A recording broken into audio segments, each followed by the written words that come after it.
Hi everyone, it's Vicky here, and today I'll be sharing an art journal layout featuring Faber-Castell products. I am starting out by covering my pages with gesso. Now I get a lot of questions about gesso, so I'll try to explain what it does.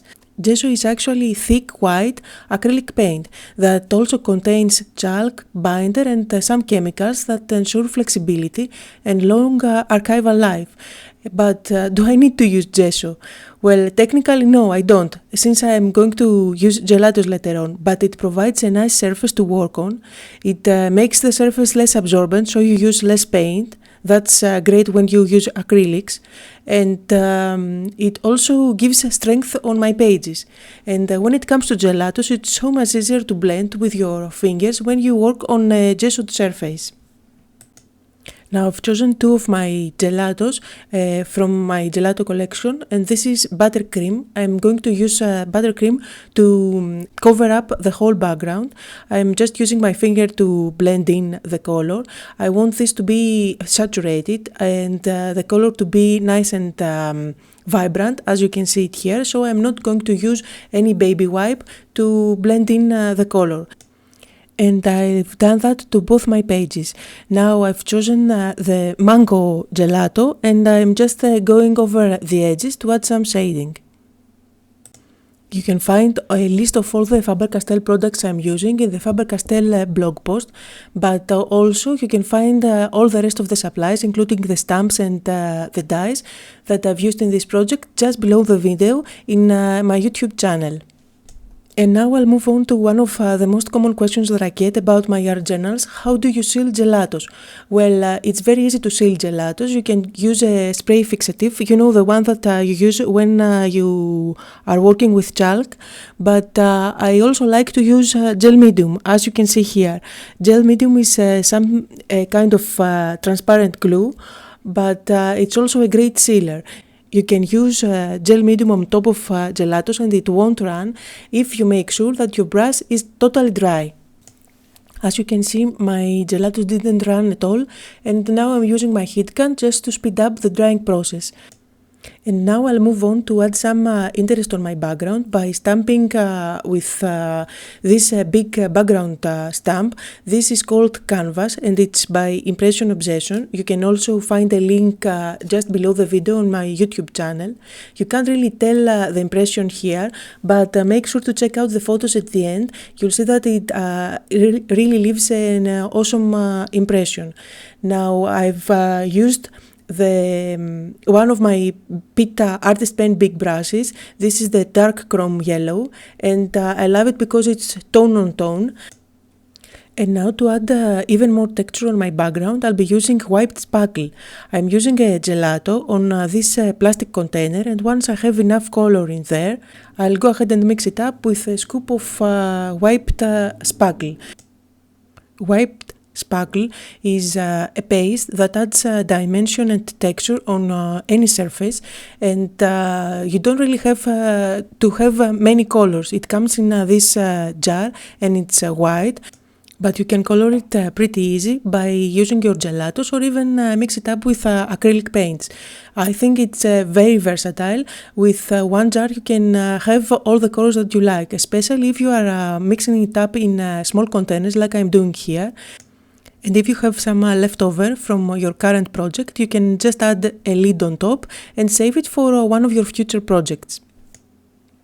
And here it is all mixed up. To achieve this color, I've used tangerine and mango gelatos. Now I'll use the paste over this stencil and add some dimension and interest on my background. The stencil is called Funky Squares and it's by Kite Stencil. You can also find a link below on my YouTube channel. A little goes a long way when it comes to wiped spackle, and you can see that although I have a small amount on my container, I can go on adding more and more. Just because I plan to add the quote of my layout on the left page, I'm mainly working on the right. So I really don't need dimension on my left page, or I won't be able to stamp my quote. However, just to bring those two pages together, I am going to add just some squares on my left page. Now remember that I have added gel medium to seal down gelatos at the bottom, and that makes my surface non-porous, and also wiped spackle takes some time to dry. And that's great because it makes it very easy to use a brush and just wipe off any details that you don't like I'm doing here. Once I'm happy with the result, I'm going to leave it aside to dry and I'll go on working on my pattern paper pieces. Now the idea is to create a water can, so I've used this paper pad and I'm trying to find out the color that I like the most. I guess I'll go with this blue teal pattern paper and I'll just use a pencil to draw a water can. Now if you want to create a similar layout but you cannot draw or you're not confident with your drawing skills, then you can go online and look for watering can images that you can print using your printer. Now I'll go ahead and draw my watering can and then use my scissors to cut it out, and I'll catch you up once this is finished.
Now my watering can is ready, and just to make sure that my wiped spackle is already dry, I'm using my heat gun just to speed up the drying process. And now I'll go ahead and adhere my watering can on top of my page using Faber-Castell gel medium. This gel medium dries clear and leaves a great satin look on top of my elements. What I like to do with gel medium is not only use it as a glue but also as a sealer, and you'll see later on that I'll go all over the watering can with the gel medium, and that really makes it easy for me because it will leave the surface non-porous, and I'll be able to use my markers later on and add the shading.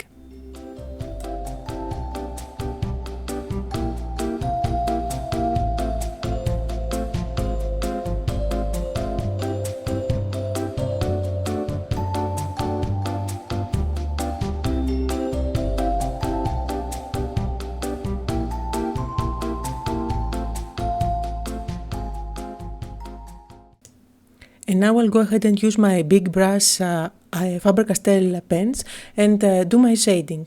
I'll go ahead and try to find out which is the best blue marker to use for my shading. I decided to use the light cobalt turquoise for this project, and the idea is to use tone on tone when you are trying to shade on top of pattern paper, but make sure that your marker is just a bit darker than your paper. Now remember that I'm working on a surface that I've covered up with gel medium, and that makes it non-porous.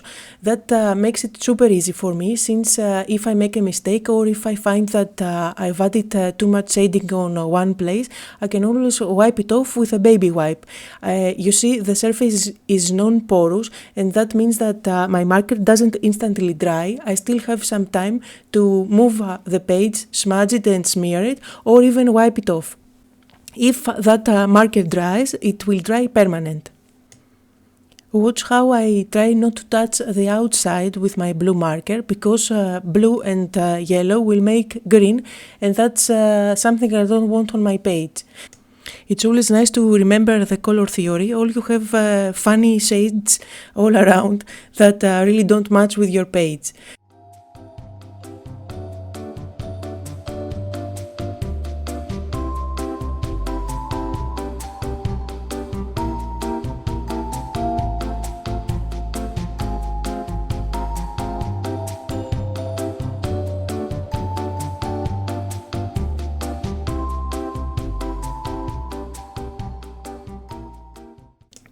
And once I was happy with my blue shading, I went ahead and used orange glaze to add some shading around the watering can. You will see that adding shading around your elements will help them bind with the background. Now, don't be afraid to use a darker color, and you'll see how this brown will make a great impact, and how this will bring everything together. This is Caput Mortuum. And if you feel you have added too much, you can always wipe it off with a baby wipe.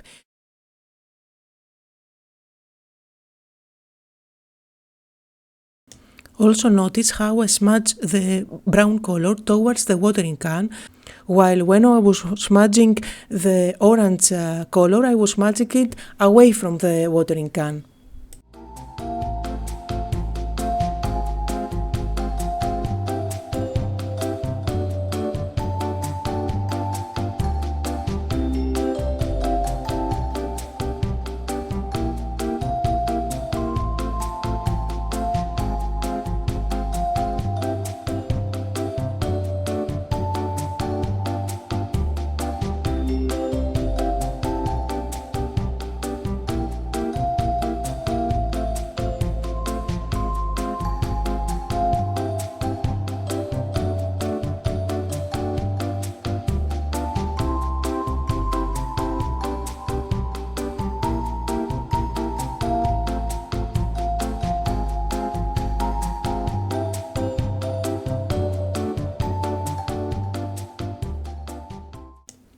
And now that I'm happy with my shading, I'll go ahead and use one of my Pitt Artist pens. This is black and has a fine tip.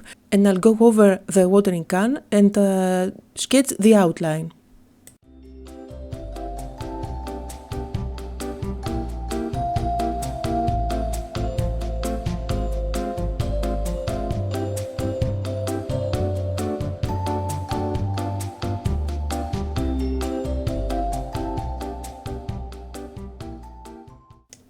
Now, to add some more interest on my watering can, I've used a die from this die set and cut out of white cardstock some flowers. Now I'm going to stack them one on top of the other, and the top flower is cut out from the same pattern paper as the watering can, so the colors will match perfectly. Now I've done this technique a lot of times to add some dimension, create dimensional elements on my cards, but I never thought how to do it on my art journals. But last week I've seen this technique used by my friend Jill Foster when she was creating a canvas which she shared on the Faber-Castell blog, and I was so inspired that I just had to incorporate it on one of my pages too. I've used gel medium to stick the flower on top of my watering can, and then I'll go ahead and use the same blue marker to add some shading. Now the flower looks like it's part of my watering can, and as if it was embossed there. To blend in the color in the areas where I cannot do it with my finger, I've used one of the tools that comes in the Gelatos tool set by Faber-Castell, and this is the chisel blending tool. And finally, I'm happy with the result of my watering can, so I'll go ahead and work on another area of my layout. I've used an older stamp set by Penny Black, and I'm going to use this gorgeous flower here, which I'm going to stamp on red patterned paper. I'll use my black big brush pen to add some color on the stamp, and then I'll do some second generation stamping. I'm doing that because I don't want my black color to be too much saturated, but a bit fade out. That means that I'll stamp first on a scrap paper and then on my patterned paper. So I'll use my scissors and cut it out. I've done this process twice, so I finally had 2 of those flowers. And here is second generation stamping again, applying the ink on the stamp first on the scrap white paper and then on my patterned paper. And then I'll go ahead and cut it out with my scissors. Once I had both my flowers ready, I've used one of my dies and die cut 2 of the flowers using green patterned paper. And I guess you know the process by now. I'll go ahead and use my gel medium at the back of my flowers and the leaves and stick it down on top of my layout. Now, when everything is stick down, I'll make sure to add Faber-Castell gel medium on top of all of my elements. And again, I'm doing that because I want to have a non-porous surface so I can use my markers later on and add the shading.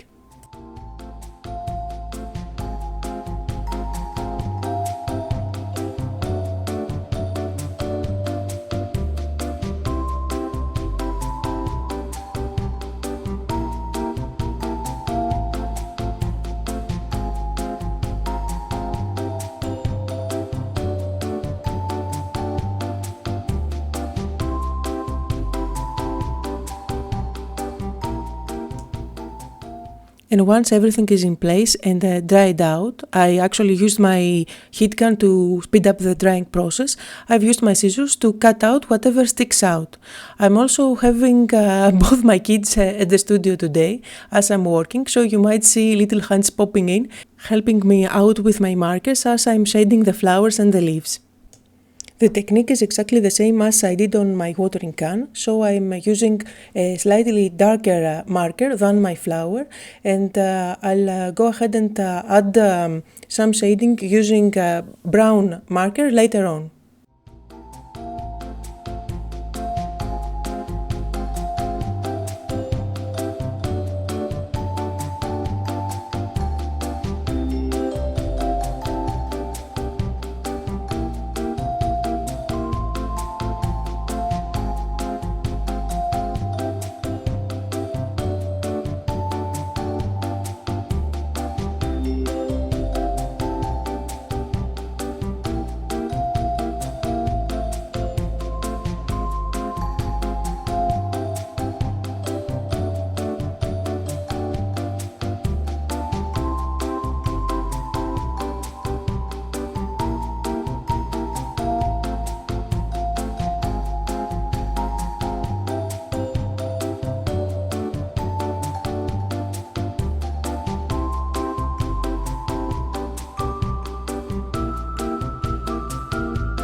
Now to bind everything together, I'm going to add some white spots here and there. So I'm using gesso with a bit of water just to make it more runny, and I'll just tap my brush over my layout.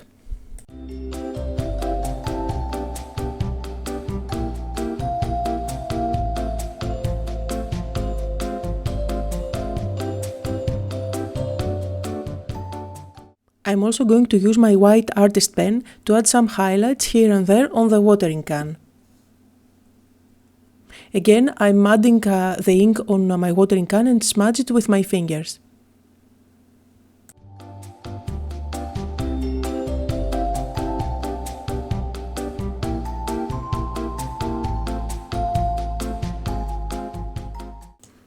I'm also using my fine tip Faber-Castell marker to add some holes on my watering can since I forgot to do that in the first place. And now it's time to stamp my sentiment. I'm using the Happy Letters stamp set by Hero Arts and my black ink pad to stamp my wording, but as you can see I can't get a perfect impression, which I really don't mind. I just want the letters to be there and I can go over with my fine tip marker and fill them up. When it comes to alphabet stamps, this is one of my favorites for my art journals. I think it's so whimsical with all those curves, and I really think it's a must-have for art journals.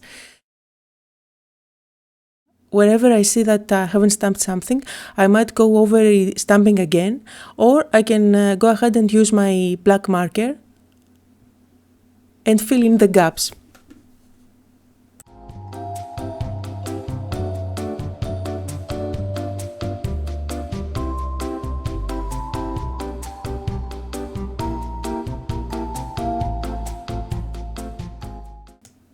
I also like to add the date on all of my art journal pages, and to finish it off I'll use my white gel pen and add some highlights here and there. So that was the layout for today. I hope you had fun and got inspired. Thank you all for watching.